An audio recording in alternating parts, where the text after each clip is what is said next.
Halo, selamat datang kembali. Kita ketemu lagi nih. Hari ini kita mau coba kupas tuntas ya beberapa fenomena pernikahan di Indonesia yang lumayan bikin heboh sampai jadi kontroversi gitu. Ini semua berdasarkan rangkuman info yang udah Anda siapin buat kita lihat bareng-bareng. Pernikahan itu kan biasanya sakral banget ya, tapi kok ada aja kejadian yang unik atau malah dianggap nabrak norma.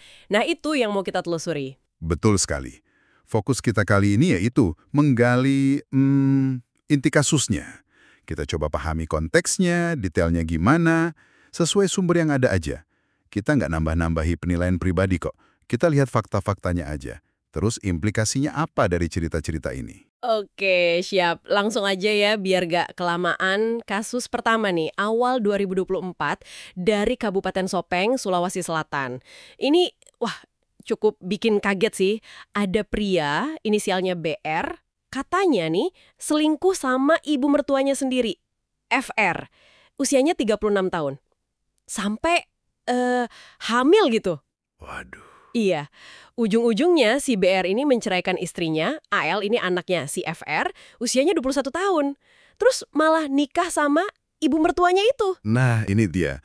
Menurut sumber Anda itu, pernikahannya ternyata terjadi setelah ada semacam mediasi keluarga gitu ya. Mereka sepakat intinya BR harus tanggung jawab karena FR udah hamil. Oh, jadi ada kesepakatan keluarga dulu ya? Iya, tapi, nah ini tapinya, Majelis Ulama Indonesia, MUI Sulawesi Selatan, seperti dikutip sumber Anda, itu menegaskan banget, pernikahan menantu sama mertua itu hukumnya haram dalam Islam. Gak boleh. Haram ya? Haram. Karena status mahram. Hubungan yang terlarang dinikahi, dan status ini katanya berlaku selamanya loh. Biarpun pasangan sebelumnya udah cerai, tetap nggak bisa. Kalau nekat dilanjutin ya dianggap dosa seumur hidup. Wah, jadi ini kayak gimana ya? Solusi praktis versi keluarga tapi tabrakan banget sama aturan agama ya? Persis. Itu dia konfliknya. Sumbernya juga bilang sih, katanya pihak keluarga AL, istri yang dicerai itu, udah ya nerima aja sebagai musibah, udah damai katanya. Tapi ya pasti hubungan ibu sama anak ini jadi rumit banget ya bayangin ya. Pastilah. Kasusnya kan viral banget ini, sampai katanya media asing juga ngeliput. Iya, betul. Ini nunjukin gimana kadang konsep tanggung jawab versi keluarga itu bisa diduluin. Bahkan, ya, ngesampingin larangan agama yang keras demi apa yang mungkin mereka anggap solusi saat itu. Walaupun, ya itu tadi, ada konsekuensi status dosa permanen dari sudut pandang agama. Nah kalau di sini benturannya beda lagi nih, antara hukum negara sama tradisi adat.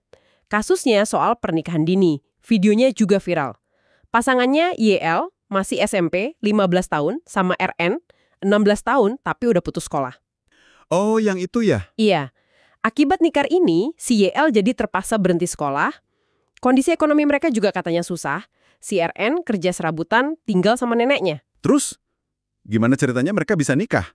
Kan usia legalnya 19 tahun ya. Sekarang, kok bisa lolos? Nah, itu dia. Sumber Anda nunjuk ke tradisi suku Sasak, namanya merarik. Merarik. Iya, jadi intinya tradisi ini tuh si cowok melarikan calon istrinya. Awalnya tanpa izin orang tua si cewek. Dilarikan. Iya, kayak gitu. Kalau berhasil dibawa lari, nah menurut adat mereka ini harus dinikahkan. Oh, jadi semacam fakta yang harus diterima gitu ya kalau udah berhasil. Kayaknya gitu.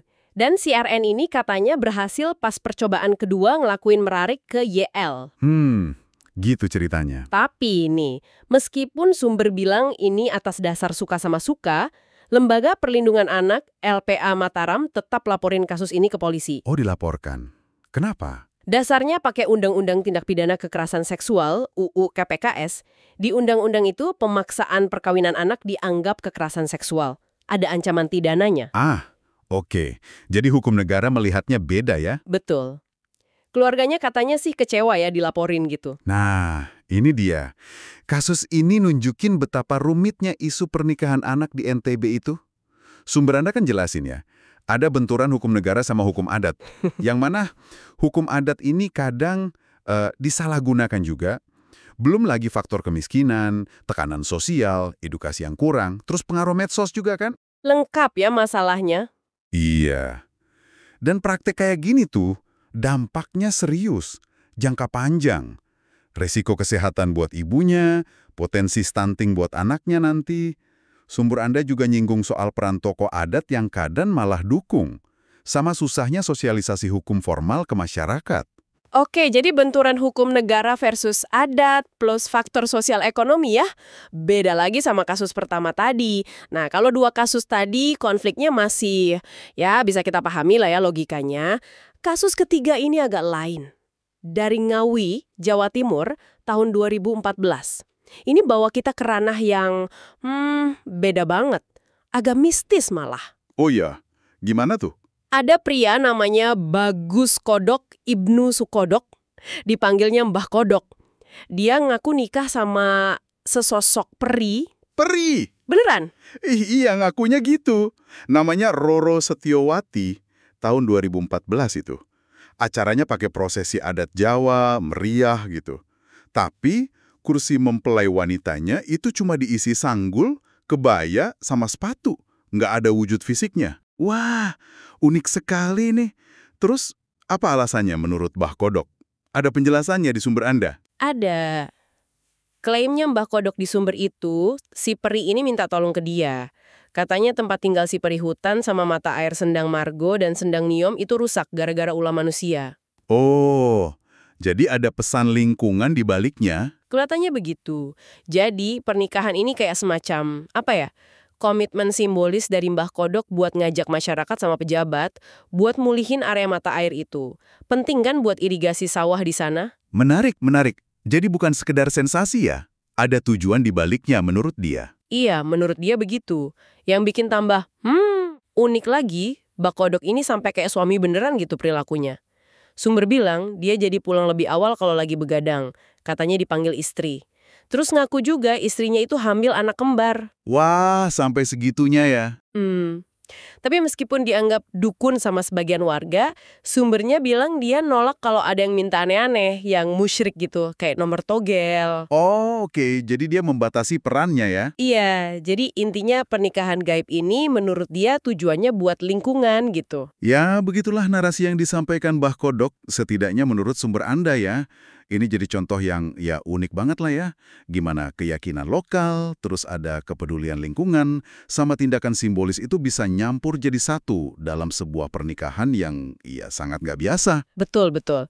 3 cerita dari sumber Anda ini, mulai dari menantu nikahi mertua karena tanggung jawab, terus pernikahan dini karena tradisi merarik, Iya. sampai pernikahan simbolis sama entitas gaib demi lingkungan ini, wah bener-bener nunjukin betapa beragam dan kompleksnya ya, praktek sama pandangan soal pernikahan Indonesia.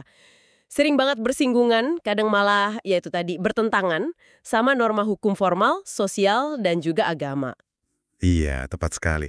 Kasus-kasus ini tuh kayak menyoroti persimpangan yang krusial ya, antara aturan formal negara, terus kekuatan tradisi adat yang udah mengakar kuat, ada tekanan sosial juga, interpretasi agama yang beda-beda, sampai keyakinan personal yang ya unik banget kayak kasus Mbah Kodok tadi. Nah ini mungkin bisa jadi bahan renungan nih buat Anda yang mendengarkan. Gimana sih kita sebagai masyarakat itu menavigasi ya jurang perbedaan antara aturan tertulis, kekuatan tradisi warisan leluhur, sama keyakinan individu yang kadang sangat personal. Apalagi dalam konteks ikatan yang dianggap sakral kayak pernikahan ini. Gimana coba? Pertanyaan yang bagus banget buat direnungkan ya. Oke deh, sekian dulu kupasan kita kali ini. Semoga bisa ngasih perspektif baru ya buat Anda semua. Sampai jumpa lagi.